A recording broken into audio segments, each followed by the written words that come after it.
Imagine stepping into a charming diner reminiscent of the 1950s, now eerily quiet due to the impact of COVID-19.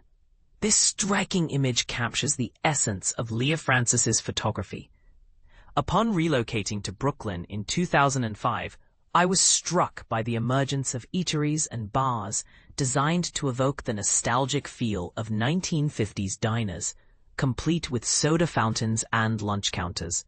As a Canadian, I realize that there isn't a particular era that evokes such longing in my homeland. Growing up on Vancouver Island, I often watched classic American films, gazing across the water towards the United States, imagining what life must have been like there. However, our perception of that era is not based on personal experience, which piqued my curiosity. I began to understand that those times were not universally better.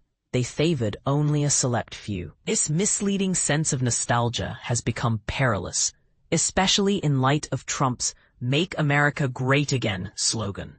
In 2013, I embarked on a journey through small towns in Pennsylvania, seeking remnants of the 1950s. Many of these towns have experienced economic decline, with mines closing or highways rerouted. Unlike the constantly renovated diners in New York, these establishments have remained largely unchanged, creating a unique blend of past and present that is truly captivating.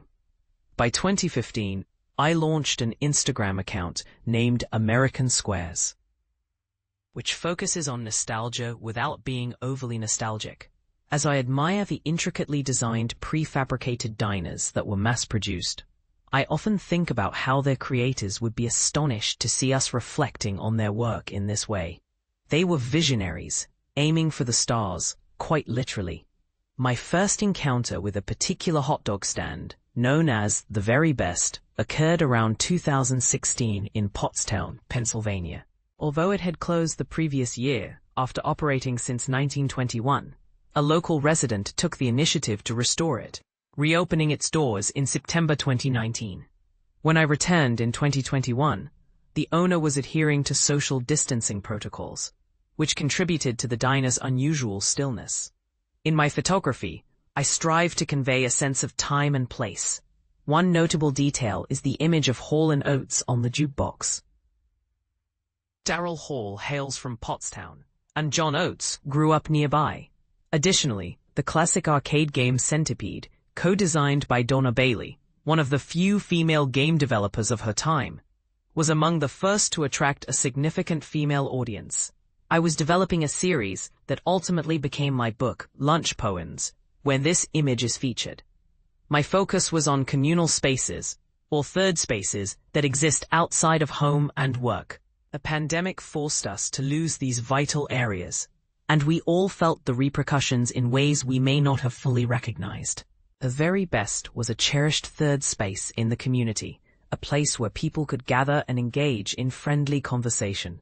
At one point, a waitress had dedicated 44 years of her life to serving there. However, I chose to capture this establishment in its emptiness. The absence of people in my photographs is intentional, serving as a metaphor for the isolation we experienced during the pandemic, exacerbated by political divisions. I aimed to illustrate the loneliness and separation. When viewers see these images, they might ponder, what transpired here? Or what lies ahead? The photographs in Lunch Poems evoke a nearly post-apocalyptic atmosphere.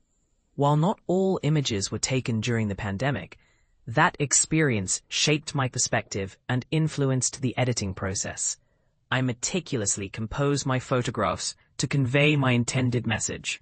For this series, I would wait for crowds to disperse, or arrive just as a venue was opening or closing. I often question whether this approach was entirely ethical, as I suspect business owners prefer their establishments to be depicted as lively rather than desolate.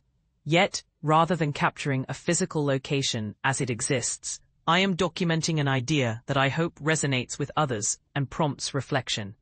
Leah Frances Curriculum Vitae, Birthplace, Alert Bay, British Columbia, Canada. Education, self-taught, followed by an MFA from the Tyler School of Art Architecture in Philadelphia. Autistic influences, This series draws inspiration from Bruce Wrighton, Bernie Imes, and William Eggleston. For color, I look to Wim Wenders, and for poetry, Gerald Stern. Career highlights: the first time my work was published in the New York Times Magazine stands out as a significant achievement. Current challenges: I find myself in a difficult phase, having invested years into a new project that currently feels stagnant. Advice for others: put down your phone and observe the world around you. Look closely, then look again.